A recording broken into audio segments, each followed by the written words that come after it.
Bonjour à toutes et à tous et bienvenue dans cette nouvelle vidéo conseil concernant la nécrose apicale de la tomate, plus communément appelée le cul noir. Donc la nécrose apicale ou cul noir touche principalement les variétés de tomates allongées et ça se manifeste par une pourriture à l'extrémité de la tomate. C'est-à-dire que sur les tomates longues c'est beaucoup plus fréquent que sur les tomates rondes et ça va pourrir l'extrémité, voire même jusqu'à la moitié du fruit.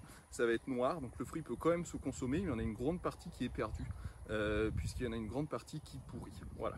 Donc, au niveau des causes de la nécrose apicale, c'est souvent dû à un défaut d'assimilation du calcium.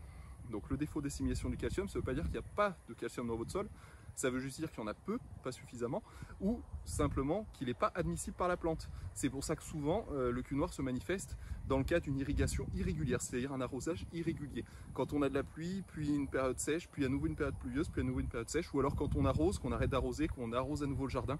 Voilà, c'est cette distorsion de la fréquence d'arrosage et du coup de l'assimilation des minéraux qui va provoquer ce défaut d'assimilation du calcium. Voilà. Malheureusement, j'ai pas de fruits, enfin heureusement d'ailleurs, j'ai pas de fruits à vous montrer, j'ai que des fruits sains, j'ai pas de fruits atteints de la nécrose apicale, tout simplement puisque j'utilise l'astuce que je vais vous donner tout de suite, c'est que pour pallier le manque de calcium, il suffit d'ajouter du calcium dès le départ dans votre sol, dès la plantation des tomates même, comme ça on anticipe le problème. Bien que la nécrose apparaisse en plein été, en plein rendement, on peut forcément anticiper à la plantation.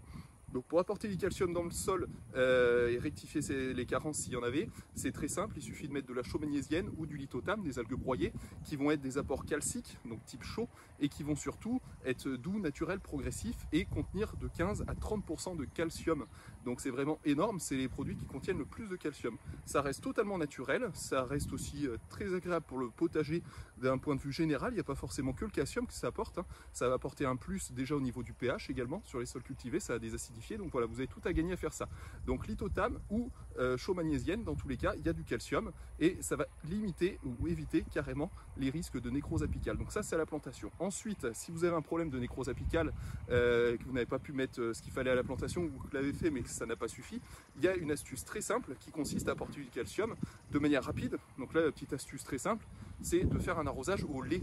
Ça peut paraître ridicule, mais vous mettez 1 litre de lait dans un arrosoir de 10 litres d'eau et vous faites un arrosage comme ça sur toutes vos tomates. Ça ne pourra pas faire de mal. C'est assez dérisoire parce que la quantité de calcium qui va être portée par le lait va se retrouver vraiment de manière minime dans le plant, puisque le plant n'est pas habitué à absorber le calcium dans le lait, forcément, il l'absorbe dans le sol. Mais bon, ça peut résoudre quelques carences et de manière rapide. Donc voilà, n'hésitez pas à faire ça. Je vous dis, forcément, ça gaspille 1 litre de lait, puisque tout le calcium contenu dans votre bouteille de lait ne va pas être absorbé, forcément. Mais au moins, ça peut limiter un petit peu ce phénomène de carence. Voilà.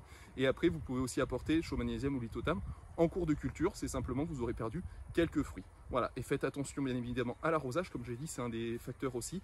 Arroser de manière régulière. C'est-à-dire que si vous savez que vous n'aurez pas suffisamment de réserve d'eau pour arroser votre potager tous les jours, toute la saison, à ce moment-là, vous choisissez une fréquence d'arrosage qui est compatible en fonction de vos réserves en eau. Si vous n'avez pas d'eau pour faire toute la saison et que vous faites avoir à chaque fois que vous ne pouvez pas arroser en septembre, octobre, quand il fait encore chaud et sec, parfois, c'est là que vous allez avoir des risques de maladie et surtout une chute brutale du rendement, voire une mort des plants parce qu'ils ont été habitués à avoir de l'eau.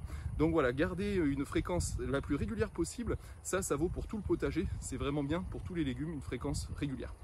Voilà, donc j'espère avoir été assez clair et précis dans cette vidéo. N'hésitez pas à poser toutes vos questions en commentaire, allez voir nos autres vidéos si vous voulez d'autres conseils.